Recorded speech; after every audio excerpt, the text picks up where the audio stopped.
Welcome, everyone. Glad to have you here and to listen to the precious Dharma. We begin with our palms joined with a bow and a recitation of the four great vows. Please bow. The four great vows. I vow to deliver innumerable sentient beings of self-nature. I vow to cut off endless vexations of self-nature. I vow to master limitless approaches to Dharma of self-nature. I vow to attain supreme Buddhahood of self-nature. Welcome to you all. If you happen to hear howling, we have a great windstorm here. I don't know if in Redlands you have the wind that we have here, but it's really howling. And so don't try to switch to a Halloween channel. You're right in the right place. Okay. We have been talking about this combination of wisdom and meditation as enumerated by Master Hui Ning, the sixth patriarch. And we talked about how this paramita that's often referred to in English or translated as meditation is a bit of a misnomer. It isn't about meditation. It isn't about crossing your legs and sitting up straight. When we use this term is more analogous to a bunch of different components coming together to establish a proper mindset or practice, and this is dhyana. So it's the practice that we do moment to moment, how we put together the mind in a way that we're able to use it in a proper way, not just when you're sitting to meditate, but all the time. So when we refer to it as just simply meditation, we do it a great disservice, and we move away from the first level of the practice and into the second level, and even lower than that, because when we try to say, oh, it's wisdom and this meditation, it isn't in this way. Even if we say samadhi, samadhi is a component of it, but it's not completely there, because implicit in this practice, and I'm going to call it now practice rather than meditation, is concentration. And in this concentration, there is the ability of keeping the mind at eventually what comes to be known as single pointedness. And the single pointedness goes so far back in the practice of Buddhism, and the references, especially in proto-Buddhism, proto-Chan, where they're talking about the single pointedness. Even before the term Chan comes up, we're talking about holding the mind in a way. Later, then it develops into single-mindedness, and from there into mind, and talking about just mind, and then wunya, no mind, and then essentially just saying mind, or ultimately Buddha nature. And it is this Buddha nature that's really there at the cusp between the practice and the wisdom, in a way in which it enables a transcendence of via the practice and the application of profound wisdom that enables one to penetrate through and pierce the idea of this world as being real, and that you are an individual personality, life, or being. You are not those things. We think this way, and then as a result of it, we manufacture the world around us, and we truly do this, but not in the way that you think. The we that's there, that's manufacturing, is mind, including manufacturing the notion of self. And so that's why the Buddha had said it's not self. When we understand that, then we can navigate within the world, the samsaric world here, understanding that we are here, it is appearing in mind, that this body is appearing in mind, but that mind that's there is unchanging. It's immutable. We don't understand that. Immutable meaning unchanging, unmoving still, but yet just like a movie screen is still, but there are appearances on it, but we do not take these appearances to be the intrinsic nature of the mind. So this is very important. So as we begin to practice this paramita of dhyana, it is the component of the practice that puts forth the effort to relieve the suffering here. This is why when we see the interactions, for instance, in the development of Chan, was the development of bodhisattvas. And the bodhisattvas are essentially those that assist in essentially turning the mind's eye inward, turning it towards its original channel, its original face. And it's not easy for us to understand that because we try to conceptualize what that means. How does one have this idea of this what is non-conceptual or inconceivable? And so we keep bucking against what the ancients called this iron wall in the practice, and we really can't get there. Something that was interesting that I was talking to one of my students and about in the Chinese components of this meditation and wisdom, there's a third leg to it. It's not just a two-legged stool. A two-legged stool, you'll fall over, but there's a third leg that's there that makes it work. And the first word is ding, and the word ding is samadhi. So this idea of samadhi or concentration, again, within that are subsumed all of the practices that bring forth a samadhi. So all of the elimination of the five hindrances, the five Dharma practice, all these different things then come up and they enable the mind to maintain what we call a samadhi state. Now, if you practice long enough and read long enough, you'll see there's so many samadhi states. Samadhi this, samadhi that. One thing that Buddhists, you can never hand a Buddhist a piece of paper and ink or a pen because they'll make a list right away. And so there's so many lists of different things. You can study them and understand them as they go along. Nagarjuna has plenty of lists as you go, and it's very helpful to do that. But for the sake of today, we're going to maintain just talking about samadhi in the purest state. And in this kind of a state, there's also the word Sheng, which represents a clear stillness.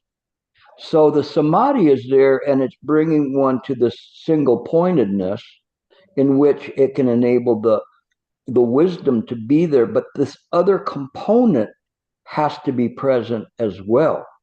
It's the difference between utilizing the concentration of the mind like an assassin to be so quiet, to be able to shoot somebody from a great distance, versus the clarity of the mind of seeing through all of the absurdity of taking a life of all the different things that are there and seeing things as they are.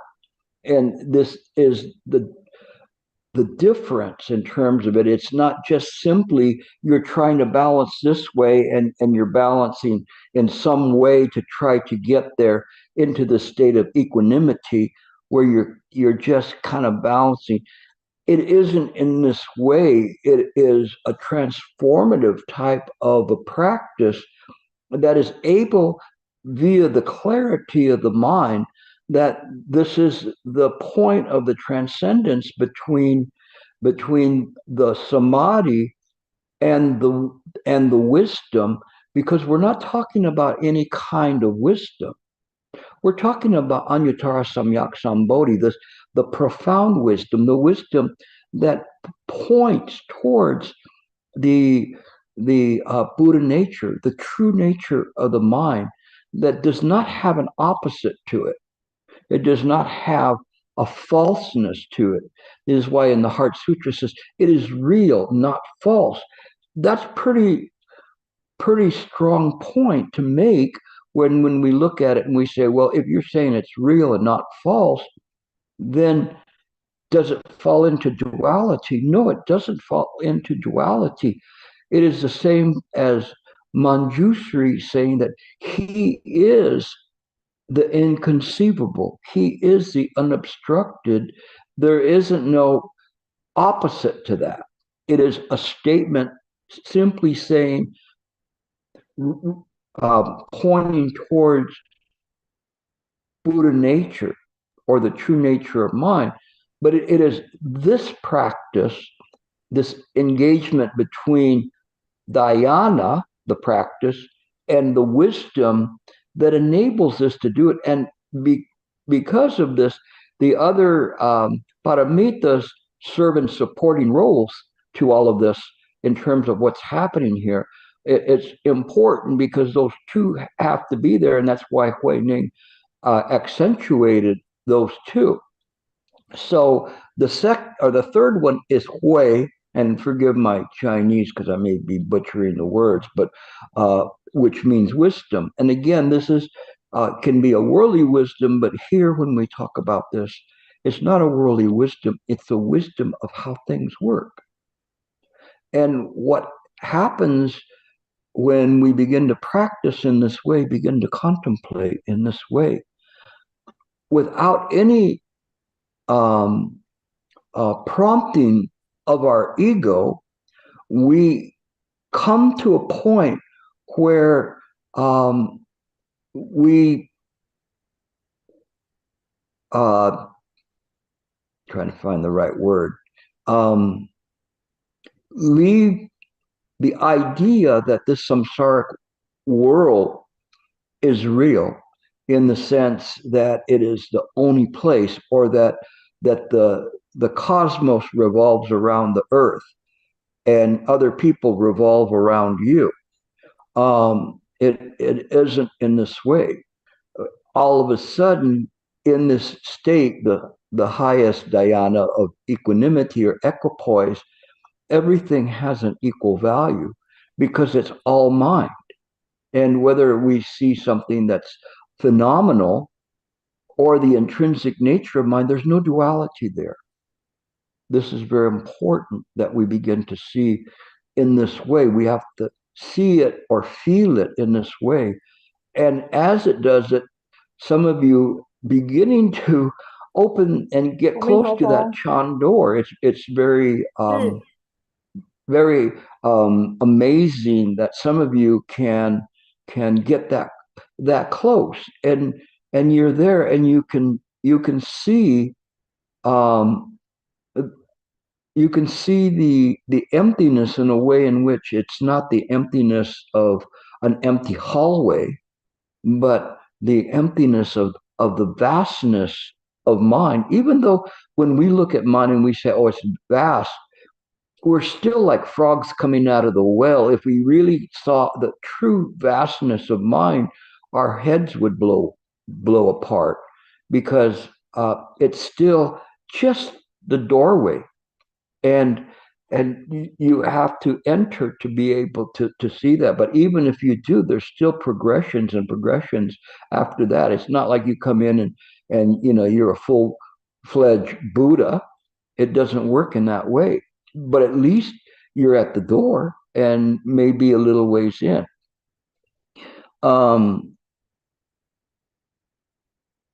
This kind of a practice of dhyana with wisdom produces a gnosis, a knowing of how things are.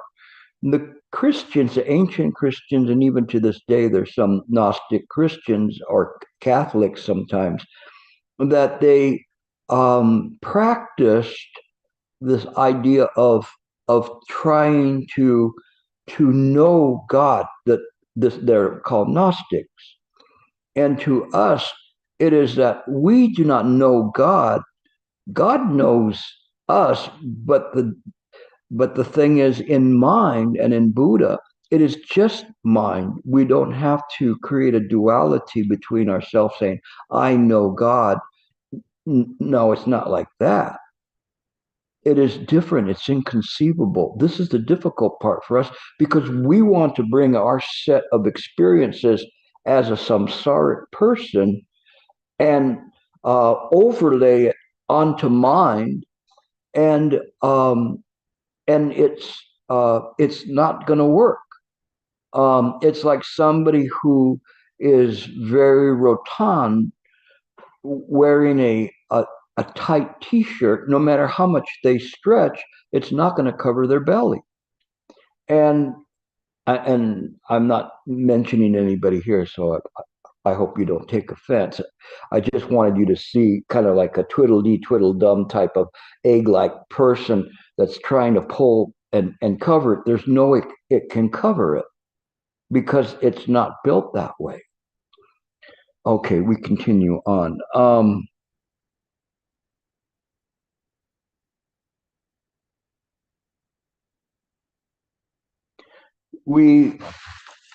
I will switch over to Nagarjuna's book on the six paramitas and his part on dhyana.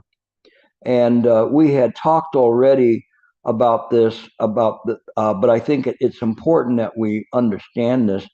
In our language, dhyana means the cultivation of contemplative thought. One speaks of the paramita of dhyana, all of these are subsumed. Moreover, dhyana is the greatest among them and is like the king. So in this way, when we talk about all of these subsets of the practice or characteristics of samadhi, or those things that are components that assist you in getting into the samadhi, they're not individual parts. They are subsumed into samadhi. Now, this is where there's a bit of a difference between Theravadan practice on one hand and the Mahayana on the other. The Theravadins begin to break this down to practice it in accordance with the way they practice and in the Abhidharma. And they break it down, these components, to try to then bring it together as one piece of first samatha, concentration, and then samadhi in this way. Mahayanas, we don't approach it in this way. We don't have the concentration techniques that the Theravadins have, and which aren't necessarily bad, the concentration techniques, so long as they're approached with the right view. But our concentration is one from working from the top, from right view, that just this mind is the Buddha mind, and it's ours to lose moment to moment. But we have to be able to practice in a way in which we maintain that awareness of what they call mere awareness of the mind. And this mere awareness maintains the samadhi state. Again, that third leg of the stool is the clarity of the practice that enables us to see through all of the illusions. So we don't have to ferret out thoughts. We don't need to do that because we know from mind work that those thoughts are created by the mind. Where would they go to? So we don't have to blow the dust off the plate. We just have to see originally there was neither a plate nor dust. And we navigate or course through this world in this way. But this requires for us to have an impeccability in our practice. This is very important. If one wants to truly practice, they have to have a practice that is impeccable. Impeccable means without fault, without any kinds of holes in it. Like Master Boshen talked about meditation and saying that it has to be as if you've tightened a knot so tight that you cannot see daylight in the knot. For instance, if you tie your shoes too loose, what will be the result of you tying your shoe too loose? It's going to become untied because you didn't put the effort initially to tie your shoe. Now, how many years in your life did it take you to figure that out? That you have to tie your shoes tight?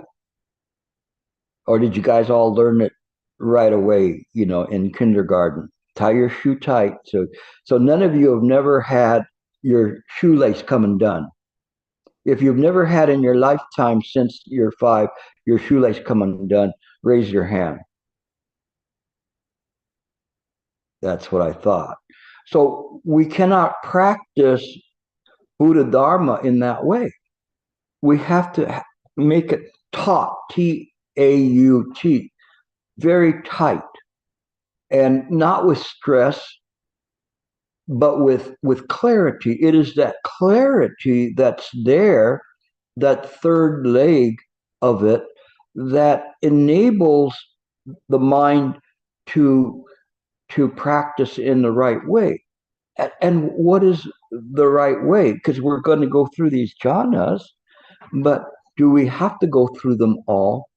Or can we just simply start with the I'm calling it jhana now, but dhyanas, and say, well, we can start here, but it's ours to lose. We have to have a discernment when our shoe becomes untied, our lace becomes untied, that we tie it tighter and tighter each time, trying to hold it.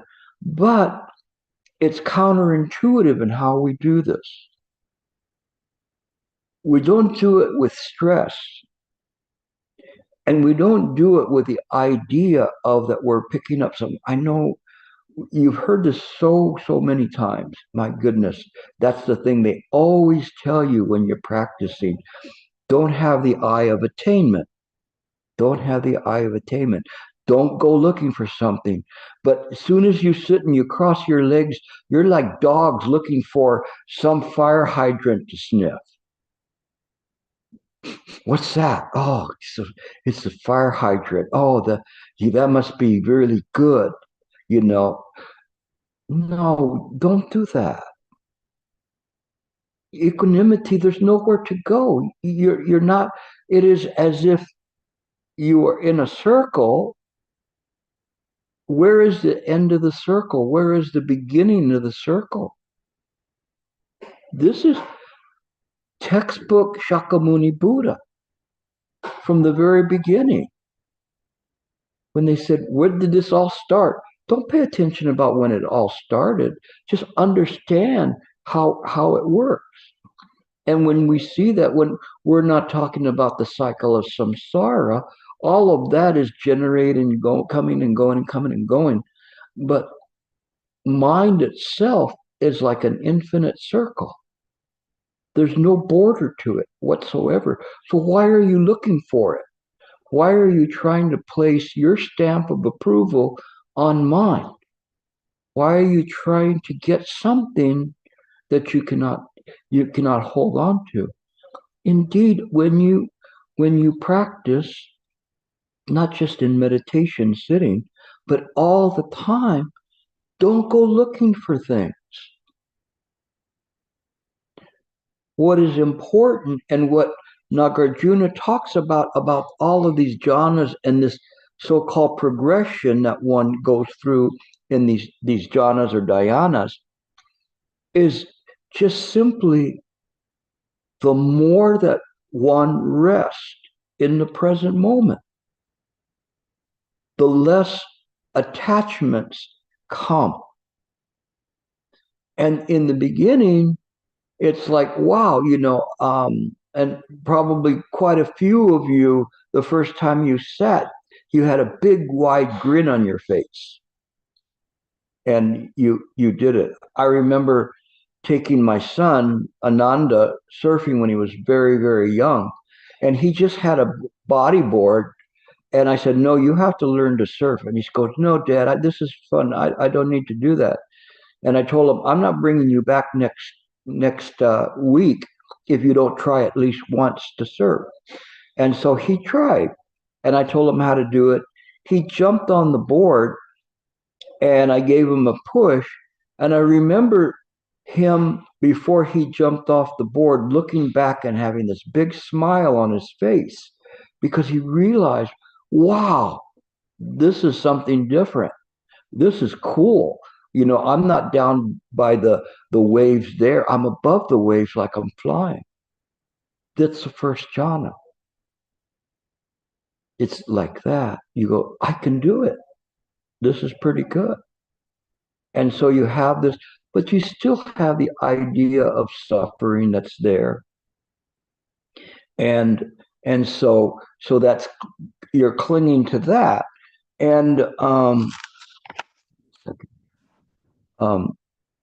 let me read a few things here. And this was talking about subsuming all of the different kinds of other practices and absorptions. When one speaks of any of the other absorptions, then one does not thereby subsume the rest. Why is this?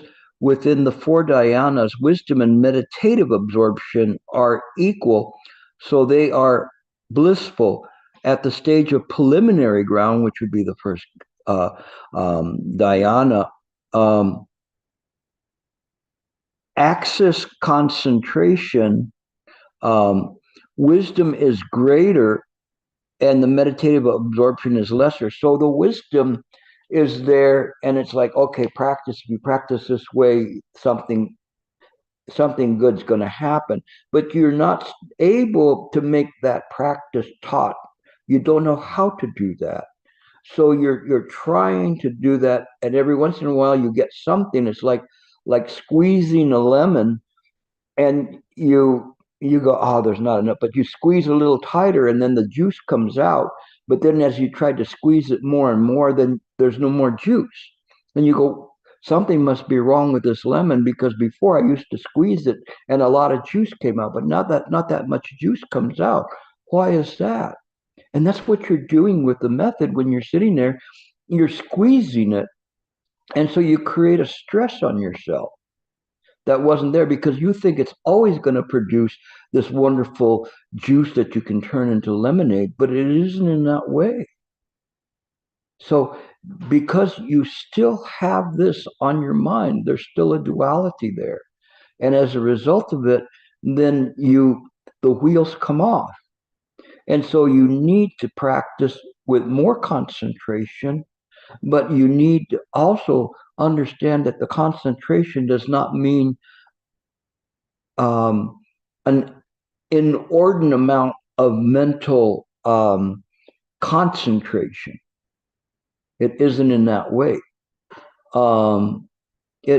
It's a foolish way to do it. You're not doing it in the right way.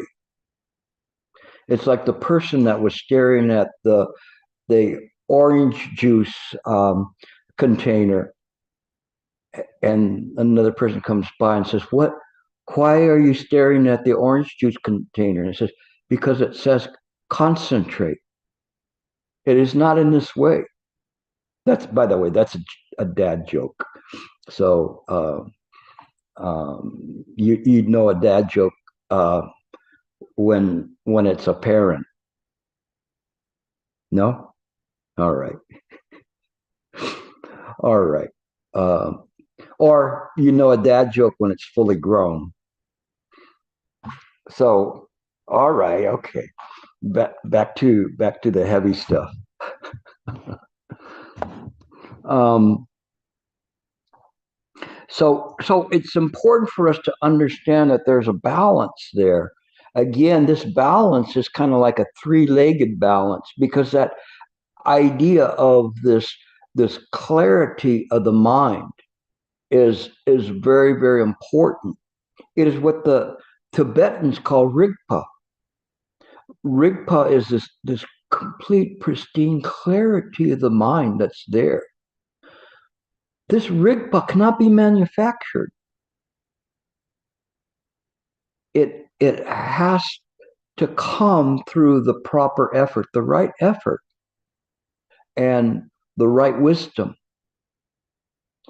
and the right practice.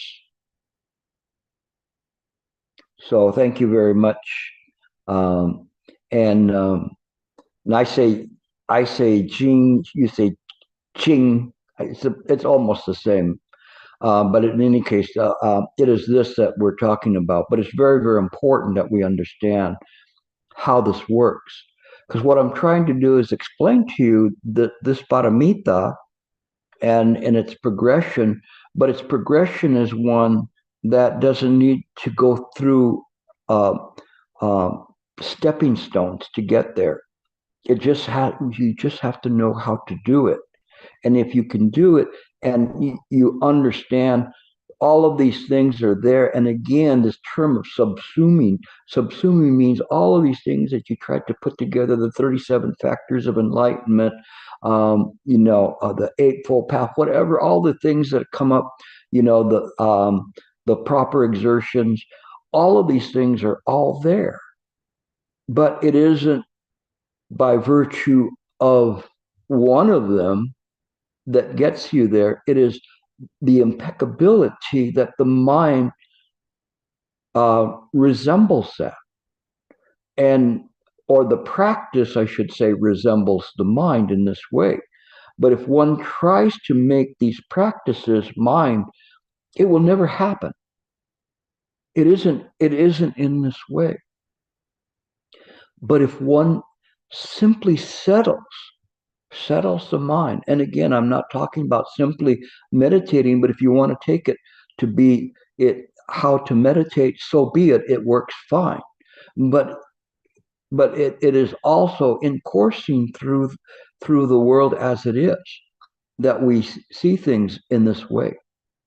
And so it is this practice that's there, this that enables one to truly transcend. And I hate to say it that way, because every time I say that, I feel like I'm going to get slapped by the ancient masters, because you're not really transcending. Um, you're essentially, you too are being absorbed. So it's not just simply the absorption of all of these practices and subsuming the practice, it's subsuming the idea of the self. So we talked about this, and Nagarjuna talks about this ideas of the ideation and mental consciousness, and there is in that ideation is first comes these thoughts of something, and then the mental consciousness is this interest of wanting to continue the discussion, mental discussion that's going on in your head. But it doesn't have to be that way. You can literally disconnect that. It's very easy. You just go and you unplug it, and it works fine. How do we unplug it? We unplug it by resting the mind in the present moment. It is why the Tibetans talk about resting the mind in Rigpa, resting the mind in the clarity of the mind. So mind, rest in mind. And when we practice meditation, now I'm talking about meditation, in this way, it works. Why does it work? Because there isn't a self there. There isn't a continuation of these thoughts. There isn't the idea of that there is going to be somebody that's going to gain illumination or is going to die because they didn't gain illumination. It is just mind, just the way it is. But the mind is just rested. It doesn't have to get excited. It doesn't have to get excited from stress or from the joy. So as one starts climbing up the so-called ladder of the dhyanas, then little by little the stress and the joy fall off, and one falls into an even better joy, bigger joy, that's there. And as one hold on a second. And in the first dhyana, they talk about relying on the contemplation of impurity, and anapanya. Is that how you say it? Anapanya. Anapanya. Okay, I'm putting my Spanish pronunciation in there. But anyway, which is the mindfulness of respiration, mindfulness of the breath. And so as we continue, there is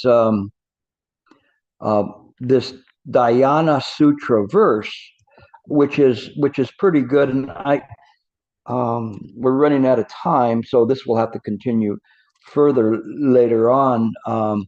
But I don't want to move too quickly with this, because we're not just talking about dhyana at this point. We're talking about the interplay of dhyana and the wisdom as the development of the practitioner. And so, and in this, it actually really covers all of what Nagarjuna is going to talk about in terms of his description of the dhyanas. But he says, or this Dhyana Sutra says, one leaves behind desire as well as evil dharmas. There exists ideation and mental discursion. So this ideation and mental discursion is that a thought arises, and then the mental discursion is the attachment to that thought that continues onward from there. But first, the ideation has to appear. This abandonment generates joy. So when you abandon it, it generates joy and bliss, which are realized. The person gains entry into the first dhyana. It feels so good. Oh, this feels good. I love meditating. This feels so wonderful, until your legs start hurting. Huh? They didn't tell you about that. When one has already succeeded in leaving behind the fire of lust, then one gains a clear and cool concentration.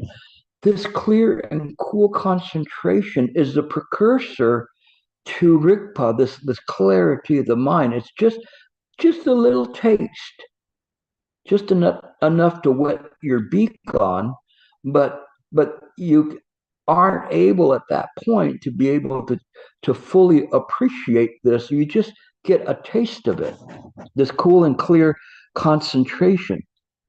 Remember, here it's talking about concentration, not samadhi. Just as a person is oppressed by great heat, on entering cool water pool enjoys the bliss. Therein lies the rub. This is just when the poor person gains the treasury of the jewels, ideation full of great delight moves in his mind. So this ideation moves. There's something happening. You think that it should be there like that? Perhaps not, right? As he proceeds with discriminations, that is mental discursion, entering the first dhyana, is just like this.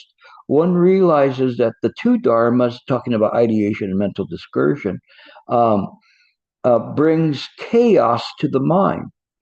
Very interesting, this kind of this discussions and clinging to the discussions and clinging to this life and being, because you have to have this life and being to continue on with this mental discussions. Otherwise, who is he going to be talking to? It's the self talking to the self, a dream talking to a dream, a mirror looking at a mirror. But at this stage, you don't know that.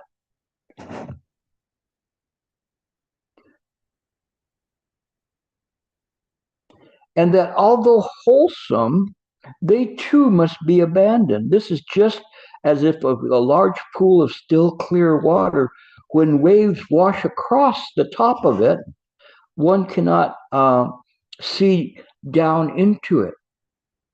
So when the water's choppy, we cannot really see way down deep into the water. This is like the analogy of looking into a glass filled with Coca-Cola versus the 7-Up.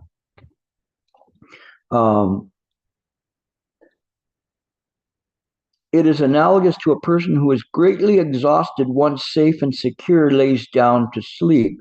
If then there is the noise of someone calling him out, his mind feels greatly tormented and chaotic. So they don't, you know, have you ever been sleeping and somebody rudely awakes you, or you rudely awaken somebody? And not a pretty sight, right? There was once these two masters that lived on each side of a bank of a river, and that was in the gorge, and then their temples were up on the top.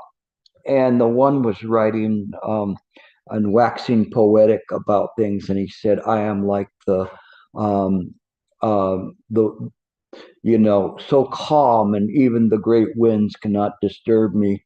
I am so stable and in this way." And so he finishes and then puts his stamp on it. And he asked one of his attendants to go take the scroll to the neighboring master across the gorge. So he has to go down the river and then up the gorge to the master. And he says, "And wait and let me know what he says." And and he when the master looked at it and read it,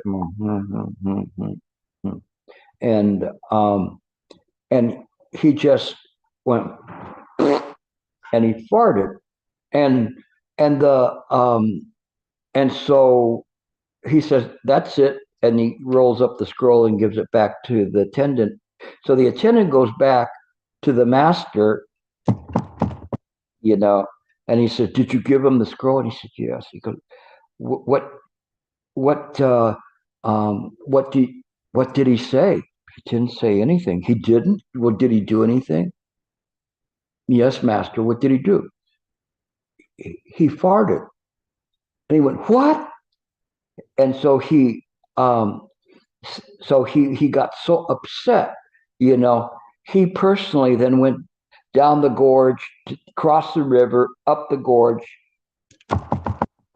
knocking on the chambers of the master across the way, and said, "What is the meaning of this? Why are you insulting me in this way?"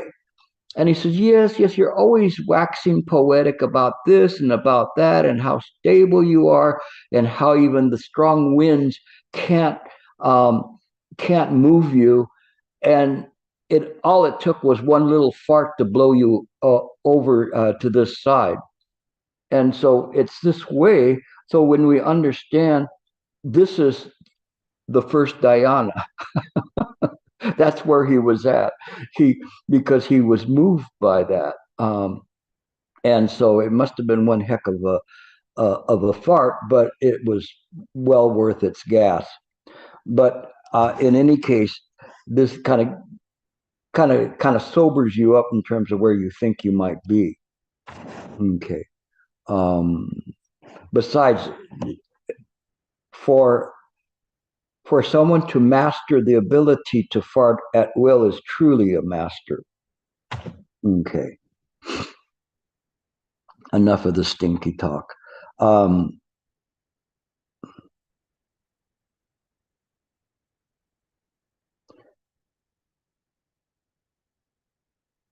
When one focuses one's mind and enters dhyana, one takes ideation and mental discursion to be tormenting.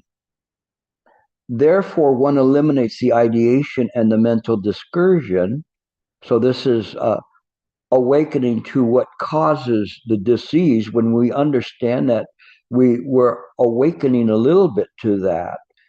And this, they say that this is reaching the station of singular consciousness. So this consciousness where it's not jumping all over the place, but it is maintaining some stability, because inwardly one's mind is pure, concentration arises, and one gains joy and bliss. So when we see that, oh, this is so beautiful, this is joy, this is so blissful.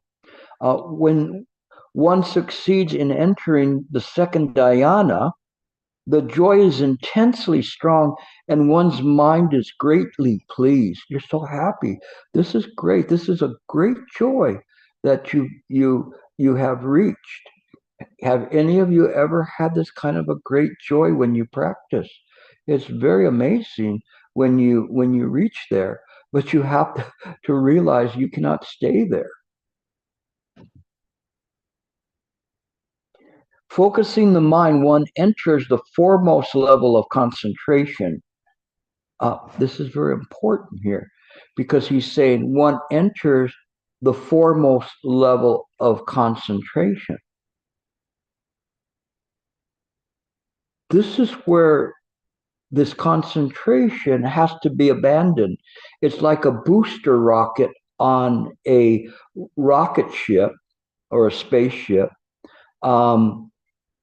As it's going up, the concentration helps it's pushing it up, but eventually that booster rocket has to fall by the wayside. And that's why they say that this is the foremost level of concentration, meaning you don't take the concentration with you. It's enough to have trying to achieve this balance between the three legs. Because inwardly one's mind is pure, concentration arises and gains the joy and bliss. Excuse me, I think I read that part. Apologize. One abides in stillness and has nothing of which one thinks. One sees joy as calamitous and desires to eliminate it. So now you're going, oh no, this is too much joy. You shouldn't have too much joy. You can have joy, but not too much. It is just this way. If one loses joy, then one falls prey to distress. So you're there and you're having a joy, and all of a sudden your leg pain comes in, or in your daily life something happens to you, and then there's not the joy to fall back on. You just are now back to the distress that's there. So now instead of having it this way and that way, now you've replaced it with a joy and distress.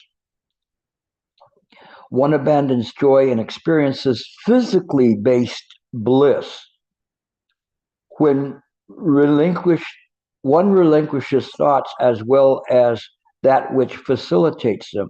This is very interesting because there is this physical based bliss, which is not necessarily easy to get into, but if one got into this physically based bliss, they could stay there for who knows how long, and then always trying to replicate the same thing and taking it for some kind of an enlightenment because it feels so good, but you're still there. And so when you have something of this nature, you have to break out of it. You have to understand there's still the ego there. There's still someone present that's enjoying this physical bliss, just bliss of, let's say, imagine if your body was there and was just humming, like a resonance to it that vibrated the body in such a way that it was so incredibly pleasurable.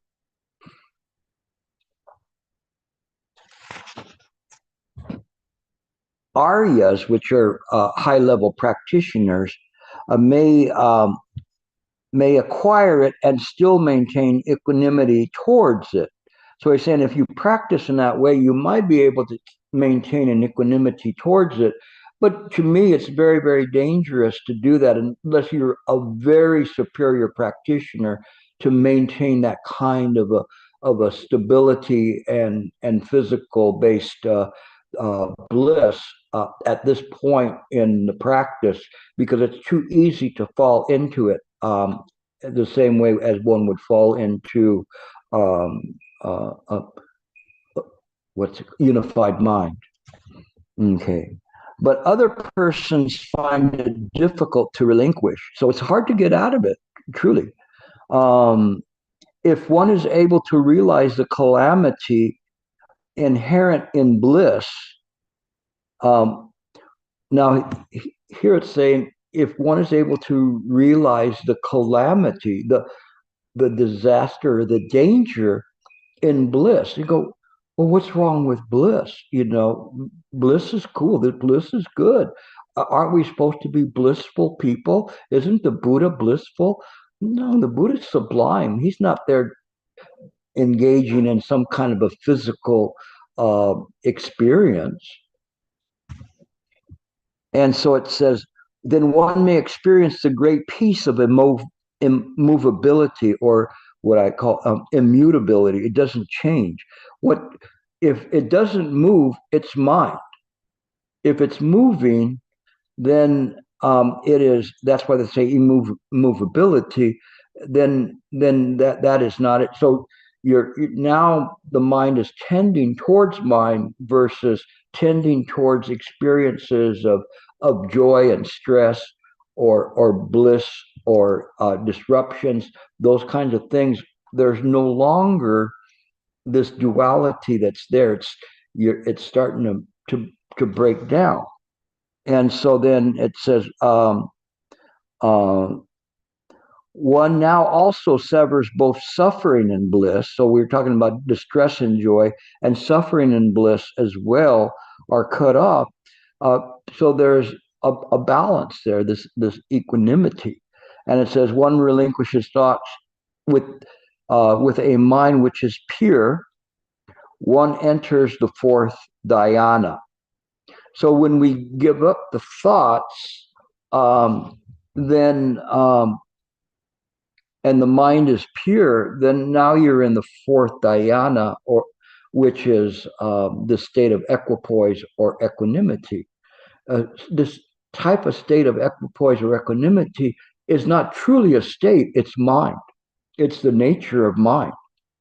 And there is not anyone who is experiencing equipoise or equanimity. If there was, it would be dual. There's a difference. There is a transcendence there.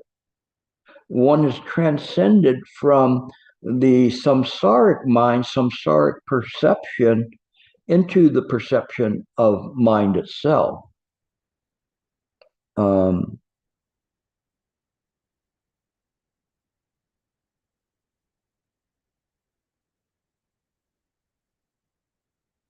Since one is moved by I'm sorry. It is for these reasons that the Buddha, the Bhagavan, expounded the Dharma from within the fourth dhyana, having earlier cut off both distress and joy. There one now eliminates both suffering and bliss. So essentially, it is something where it's very interesting what they're saying, because he's saying that the Buddha then is expounding from within the fourth dhyana. So the terms here and is saying that this is how the Buddha taught, was from the Buddha mind's own perception, not a perception separate and apart from mind itself. There's no duality there. We will go further into it to discuss the dhyanas more. There is quite wonderful experiences as it goes through and distinguishes the different levels of how one practices and the meditative absorptions. And it's one in which ultimately goes to the consciousness of infinity and then beyond. And so even one transcends even a notion of infinity. So there's no grasping whatsoever. But we'll get to that. It's something that's very, very wonderful to read. But I think this is a good recap of this year's teachings. And you're welcome, Meili. It's a recap of all that we've been talking about. And if you work on it in the right way, and as you see in the Mindwork Forum, all this is coming together to several of you already in very profound ways. And I'm very happy because it is this type of a practice that shows you don't have to climb the ladder if you understand right view, if you understand how mind works, then you can try. But you cannot do it and then not practice, and then try to take the test and pass the test. You're not going to pass the test. You're going to flunk very miserably, and you're better off just using the concentration practices to develop for a few kalpas.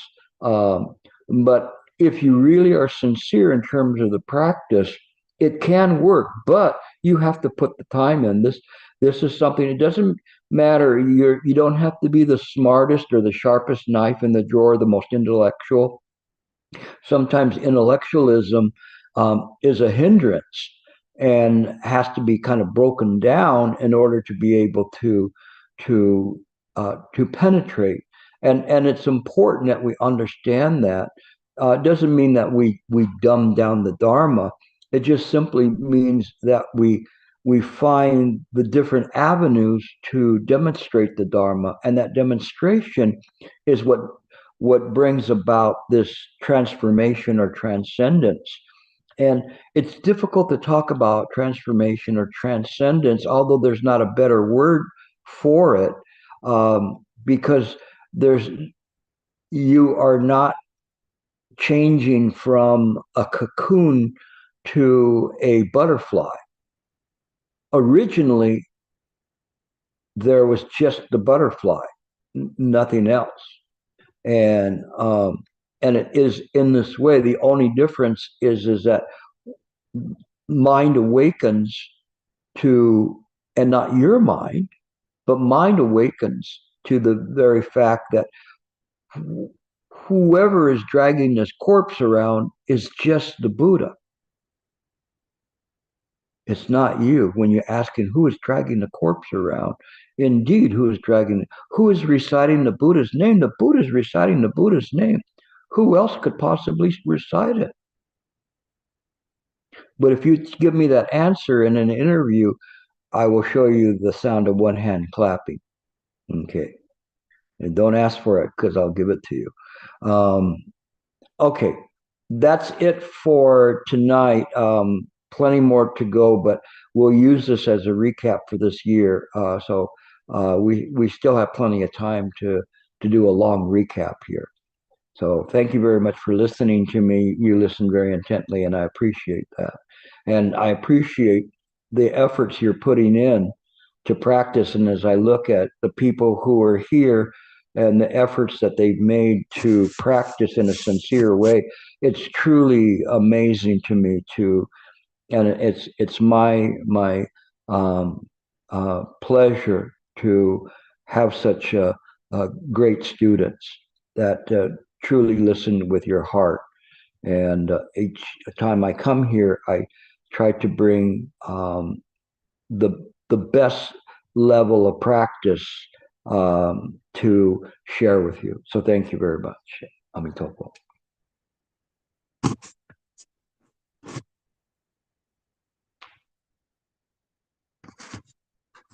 Questions? Hello, Master. This is Arvind. Go Am I, ahead. my question is, when, as a novice, when you start practicing, the Speak a action, little louder, please. is it audible now? Yeah, a little bit better. Okay, sorry. My question was, when you start practicing, it feels like an action. It feels like there is a movement in the mind when you're acting for practice. My question is, as a novice, how do you rest your mind back on like being no self, no being, no life, or a no soul? How do you practice? How do you bring back the mind to practice without focusing on an object in the beginning? Say the very last part again. You said, how do you focus? I said, how do you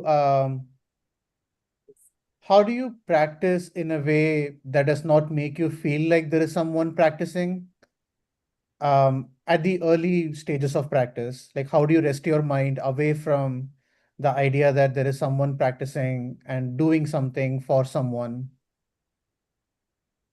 It is like the excuse me, um, the um, the master that was telling his young student that when he's sitting and saying, "How do you?" He says, "How how do you practice?" And he's saying, "I'm practicing no thought." And he said, "Well, how do you practice no thought?" And he says, "By not thinking." It's very simple, Arvind. Um, you have to discern what's arising in the mind. You have to understand and accept in your heart that this very mind that's listening to me right now is the Buddha mind. It's not other than the Buddha mind. And does the Buddha mind need this? Does the Buddha mind need that? Or does it uh, engage in wholesome actions? Without thinking this is a wholesome action, it just simply demonstrates right view. And in this way, we it's an important question that you're asking, truly important, because we don't play like we're enlightened. We don't play like we're trying to do anything. We really, really rest in the present moment. Resting in the present moment enables this clarity of the mind. That's why the Tibetans keep talking about resting in Rigpa, because the Rigpa is the clarity of the mind. But we cannot get it with tightening up, or what Fa Yang said, to subdue the mind by force. We simply approach it from the point of view that just this mind is the Buddha mind. Just this mind is a mind that's in repose. So you can go back to the Vilamakritti Sutra and study what the Vilamakritti told Sariputra about resting in repose, and um, and that's probably one of the best and most eloquent uh, ways of explaining many ways to rest in repose. So his point there was that there was not just one single thing that we do, that we try to polish the apple in this way. We just simply see that the apple is a projection created by mind. And we understand in this way everything that we see, whether it's an apple, whether it's a banana, a pineapple, you name it, whatever's appearing in mind, the mind is resting and it's clear. It isn't that we sit in meditation and we call that resting in repose. It isn't in repose if your mind is constantly engaged. And that's why they were talking about ideation and mental discursion. The ideation just comes in accordance with causes and conditions. When you engage in mental discursion, you are now engaging in new causes and conditions because you took the bait. But when you simply rest, you don't need to take the bait. Little by little, it will come to you. How does it come to you? By practice, by resting. Truly, ladies and gentlemen, all you pusas, rest in the present moment. Always rest. You know, right now is probably one of the most busiest and difficult times in my life for many different reasons. But I don't suffer from it. Well, I would say I do suffer a bit, but maybe only 10% right now compared to what I would have in the past, where I would lose sleep about different things that are coming up. You simply are resting in the present moment. You understand this is all a dream. In 100 years, it won't matter whether this happened or that happened or whatever. We just do what we need to do, and try to not create disruptions or mental discouragement in other people. And so uh, this resting, learning how to rest, Arvin, this is very important for you. Always resting. I know in your life, you probably have some crazy things that are happening right now, and so no, and uncertainties. It is that way in our life. We just have to understand to be able to uh, deal with those things in a way. The only way to deal with them is by resting. Don't get too upset. Don't get agitated from it. Don't lose sleep over it. Just take care of it. Just like Shifu said, you have a problem. You examine the problem, you find the possible alternatives, you choose the alternative that's the best, and then you put it down. Those are the four stages of dealing with a problem. So in everything that we do, life presents whatever engagements we are in that way. It doesn't necessarily have to be a problem, but it's an issue in life. Could be a good issue or a bad issue. You might be presented with a 2 dozen donuts, that are arrayed in front of you, and now that could be a problem. But you just have to be able to understand. Don't take the bait. Don't go for it. You know, um, and so you understand. You treat it as, do I really need this, or can I afford this? Not hopefully not financially, but on adding another have to loosen the belt a little more. So everything is just this way. You see the things. So even the good things that arise, not too much of that, not too much of suffering as well. We use the middle way in everything we do. The Buddha Dharma is so wonderful in this way. Nagarjuna is so incredible in terms of presenting this middle way to us. That's so incredibly simple and so mysterious and so esoteric. Everybody thought he didn't give any answers besides just saying these two truths that appear to be irreconcilable, but in fact, they are really from this side, from samsara, irreconcilable, but from the other side, they're perfect matching halves. So practice that way. Okay. All right. Any other questions? Teacher Gilbert, I have a question. Lydia, you popped up, or you had a question? Yes, I have. Oh, okay. I'm doing the repentance. A little louder because I'm very deaf. Sure. I'm doing the repentance, 88 Buddha, the repentance. I want to know, where should I put the mind? Because do I think about what I did wrong, or do I just do that open awareness? But when I do it like open awareness, just let the mind rest. But I feel like I'm not truly repenting. Yeah, that's my question.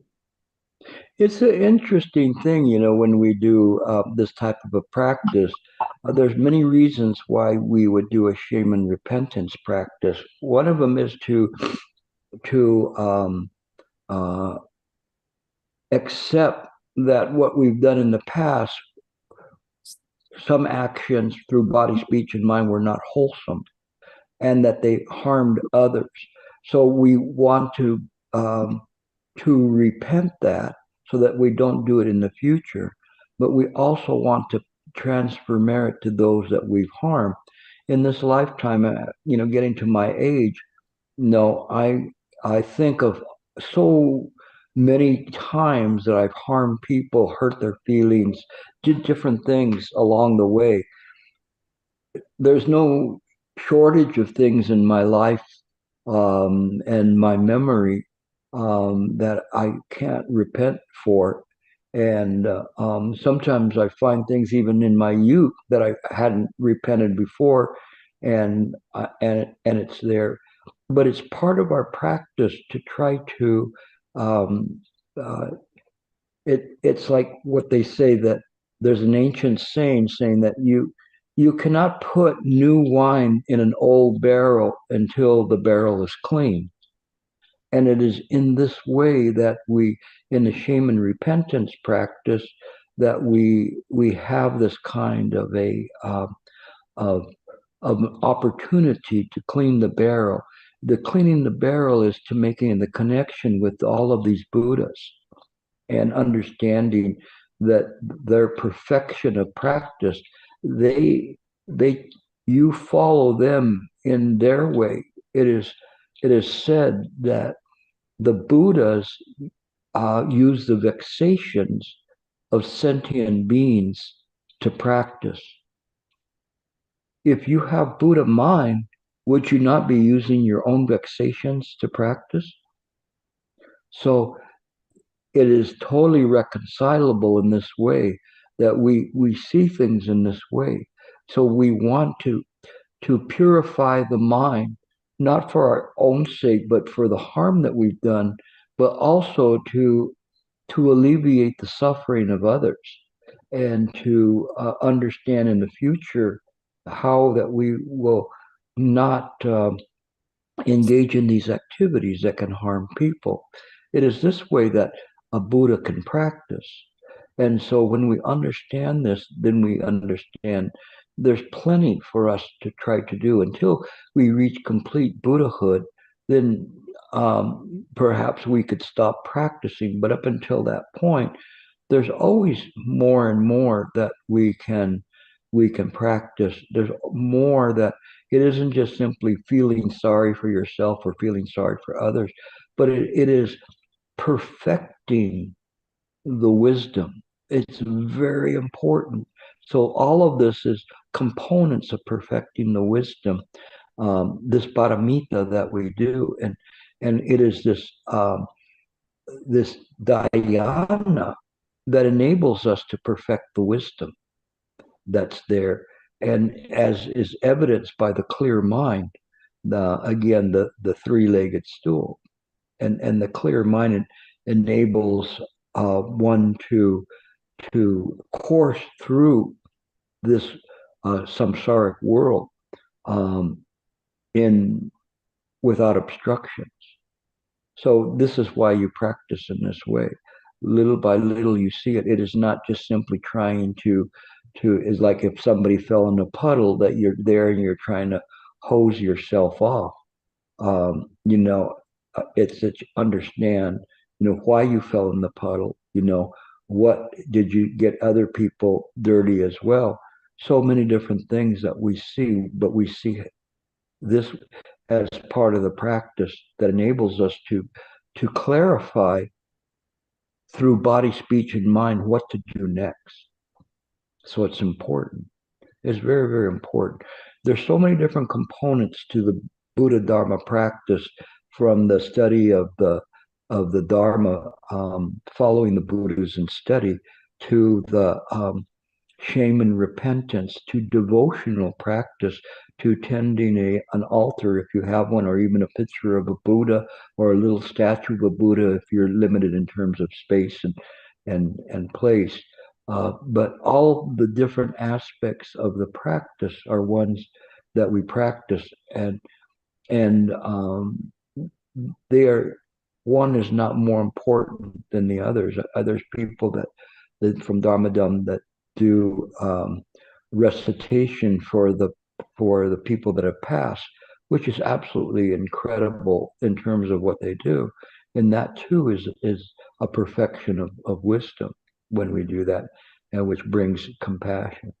So all of these things, to me, it's very important that we practice and we encourage others to maintain this kind of a practice. It's not just simply coming here and listening to intellectual discussions, but it is what we demonstrate in engaging others in this world. Okay, so keep practicing. It's good. All right, anybody else?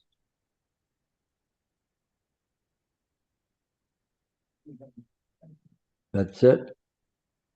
Last call. There's a lot of cats coming up in this place now. What's up with all the cats? Mina should be very, very happy. Where's your cat? You don't even have a cat. Okay. Let's see. Idil was, I think you had a Hi. question. Yeah, Hi, go ahead. Gilbert. Hi. Hello. Thank you so much for this lecture, first of all. Amitofo. I will probably have to do my research on the side, but just to get your opinion, for starters, I'm asking this question.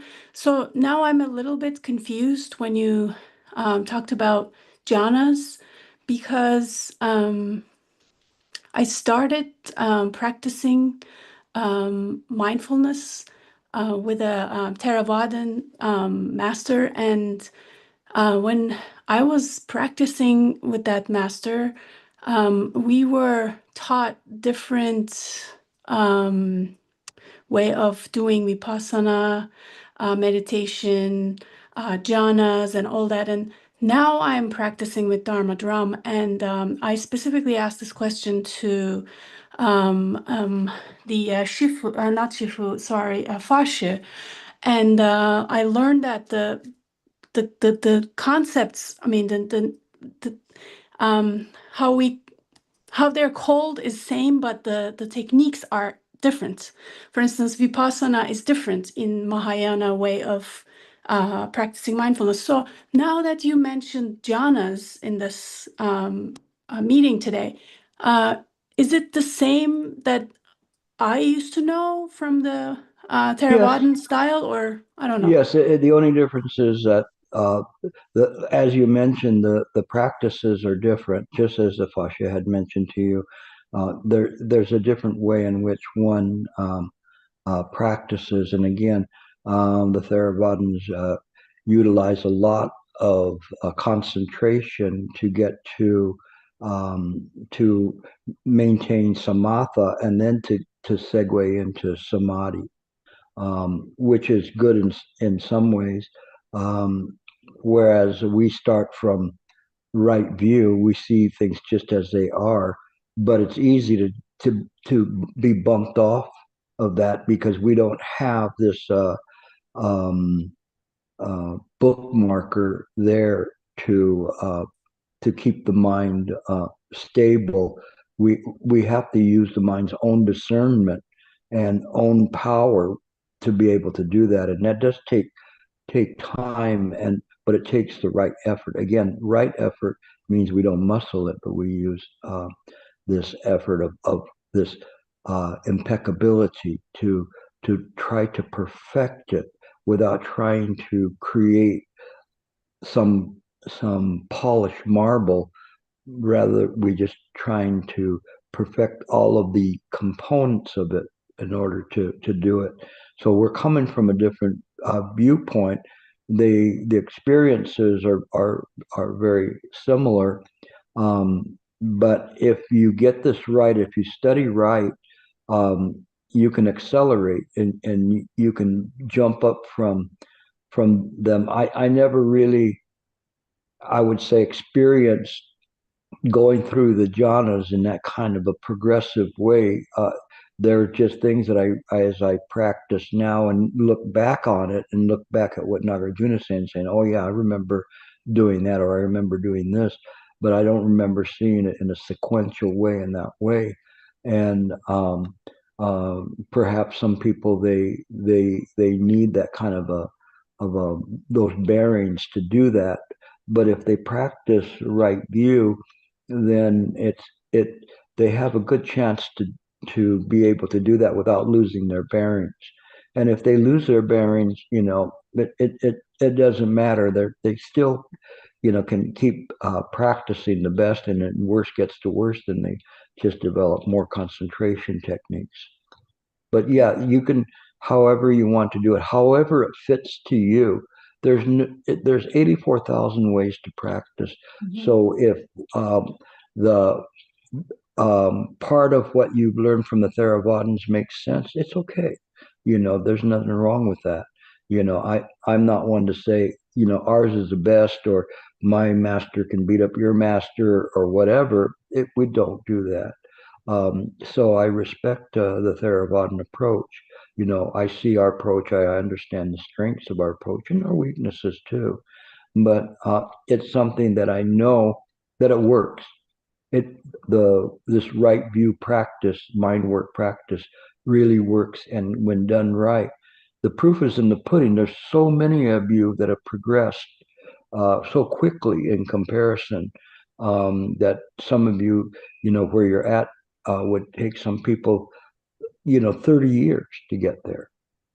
Yeah, I'm looking at Santa. I'm thinking, how long you been practicing, Santa? 30 years coming soon. Not really. Well, it's been 23 and a half years. You're getting there. But of course, as one practices in that way, one is going to be able to, because she practices sincerely. And the proof is in the pudding. When you see the people, when they practice, and they practice sincerely, their progression is amazing. So have faith in that. If you have faith in the teacher, faith in the Dharma, faith in the Buddha, and faith in yourself, it will work. You have a very good condition to practice Mahayana. So I would strongly recommend you stay on this side. Thank you. You're welcome. Okay. Anyone else? Nope. Okay. Well, tomorrow, I'll be off to Chan Grove in Taipei. So we'll see. I'm not sure whether I'll do a class on next Monday night or not, depending on the time. But if not, I'll put it in Senta's hand or her designee to be appointed. So anyway, thank you all for listening. You guys are doing a great job. The ones who are on mind work, it's very amazing. Some of the stuff that's been going on there is very, very powerful at this point. And it's something that is very, very interesting how it's coming about. So where is he at? He was here a moment. I forgot how to pronounce his name. Sir. from Singapore. There he is, Surya. Yeah. So he woke me. He woke me up very, very early today, at 6:30, and so as soon as I got up, I reached my phone and saw he had posted something. So before I completely got out of bed, I spent an hour and a half responding to him. So what was written today took an hour and a half, and was something spontaneous, just constantly typing, and there's no thought in it. So I have to use them as my alarm clock in the future. And I'm not saying he called me. Don't call me, okay, you guys. At that time, it's just he called me with his mind and his heart. So hopefully he got his answer. So thank you very much. I was telling you, now the future is in the present. So tomorrow it'll be in the past, and you'll see you know what is in store for you in the future is very incredible. Okay. All right, you guys. Thank you all for listening.